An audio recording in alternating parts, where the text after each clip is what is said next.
আলহামদুলিল্লাহ ওয়াসালামুন আলা ইবাদিহিল্লাযীনা ইসতাফা আম্মা বা'দ। ভাইরা আমার,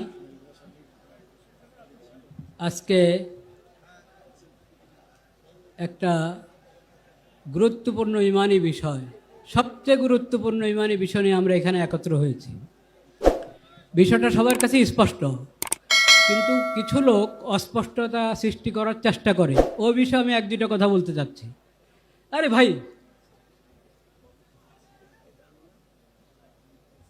অনেকে ধোঁকা দেয়, বা হতে পারে সে নিজেও ধোঁকার মধ্যে আছে। সেটা হলো এটাকে মযহাবের ইখতিলাফ মনে করে। হানাফি, শাফি, হাম্বলি মযহাব, দেখেন সব মযহাব আহলুস সুন্নাত ওয়াল জামাতের অধীনে। আহলুস সুন্নাত ওয়াল জামাতেরই এক একটি মযহাব। কাদিয়ানি আহলুস সুন্নাত ওয়াল জামাত হবে দূরের কথা, ওরা তো ইসলামের গণ্ডির থেকে বাইরে। কাজে এটা মযহাবের ইখতিলাফ নয়। 2 নম্বর, কেউ কেউ এটাকে ফিরকার ইখতিলাফ বানাতে চায়। খবরদার, ফিরকা আহলুস সুন্নাত ওয়াল জামাতের মতো হেদায়েতের উপরে তো নাই। ওরা গোমরা। যত ফিরকা, বেদাতি ফিরকা, গোমরা ফিরকা, ওরা গোমরা। কিন্তু তারপরও কোনো না কোনোভাবে কোনো রকম ইসলামের গণ্ডির মধ্যে আছে। কিন্তু কাদিয়ানিরা ইসলামের গণ্ডি থেকে বাইরে। কাজে কাদিয়ানিরা কোনো ফেরকাও না। এরা 72 ফেরকার কোনো ফেরকা না। এরা পুরা ইসলামের পুরা গণ্ডি থেকে বাইরে। তাহলে এটা মযহাবেরও ইখতিলাফ না, ফেরকারও ইখতিলাফ না। তাহলে কি? এটা হলো ইসলাম আর নন ইসলাম। উম্মতে মুসলিমার থেকে বাইরে ভিন্ন একটা মতবাদ হলো কাদিয়ানি মতবাদ। এটা স্পষ্ট থাকতে হবে সবার কাছে, প্রশাসনের সবার কাছে, সাংবাদিকদের সবার কাছে স্পষ্ট থাকতে হবে। আরও একটা ধোঁকা, প্রতারণার শিকার হয় বা স্বীকার করতে চায় অনেকে, যে এই দেশে তো কত মুসলিম আছে, কাদিয়ানিরা থাকবে, সমস্যা কি? কাদিয়ানিরা থাকবে ইসলামের পরিচয় নয়, মুসলিম পরিচয় নয়, অমুসলিম পরিচয় থাকবে।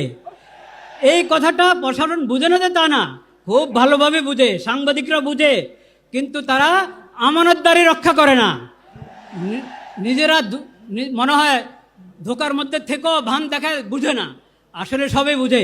যদি না বুঝে তাদেরকে বোঝা দরকার, শিখা দরকার। ইসলাম, ইমান কাকে বলে, আকীদা কাকে বলে, এটা বুঝতে হবে তাকে। শেষ কথা যেটা বলতে চাই, আমাদের করণীয় আছে।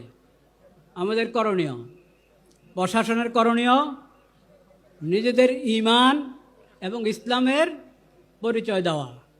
এই বিষয়, কাদিয়ানি বিষয় যে ইমানি দায়িত্ব, সেই ইমানি দায়িত্ব পালন করে নিজেদের ইমান এবং ইসলামের পরিচয় দেওয়া প্রশাসনের দায়িত্ব। সাংবাদিকদের দায়িত্ব আমানতদারির সাথে এই বিষয়টাকে উপস্থাপন করা, কোনো ধরনের ধোঁকা প্রতারণার আশ্রয় না নেওয়া।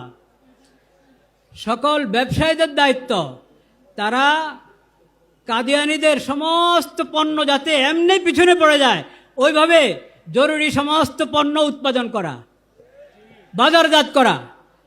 কাদিয়ানিদের সমস্ত আরএফএল এবং প্রাণ, অনেক বিভিন্ন নামে কাদিয়ানিদের অনেক পণ্য আছে, এগুলো সব বয়কট করা, পরিত্যাগ করা জরুরি, ফরজ। এটা ইমানি দায়িত্ব, এটা ইমানি দায়িত্ব। নমাজ পড়ি রাসূলুল্লাহ সাল্লাল্লাহু আলাইহি ওয়াসাল্লামের সুন্নত মোতাবেক, অজুখানে গিয়ে দেখা যায় আরএফএলের বদনা, আরএফএলের লোটা। এটা কেমন কথা? এটা কি ইমানি গায়রত চায়? এটা ইমানি গায়রতের দাবি? এই জন্য কাদিয়ানিদের সমস্ত পণ্য আমরা বুঝে শুনে, যেই নামে হক, পরিচিত অপরিচিত নামে যেটা হোক, ওটা থেকে আমরা দূরে থাকবো ইনশাআল্লাহ। এবং সমস্ত ইমাম, খতিব, আলেম, ওয়াইজ সবাই এই বিষয়ের উপরে যে আমরা আলোচনা করে থাকি, ওটা বসিরতের সাথে করব, পড়াশোনা করে করব, যাতে ওয়ালা তাকফু মা লাইসা লাকা বিহি ইলম, এই আয়াতের উপরে যথাযথ আমল হয়। আল্লাহ তাআলা আমাদের সবাইকে তৌফিক নসিব করেন। ওয়া আখিরু দাওয়ানা আলহামদুলিল্লাহি রাব্বিল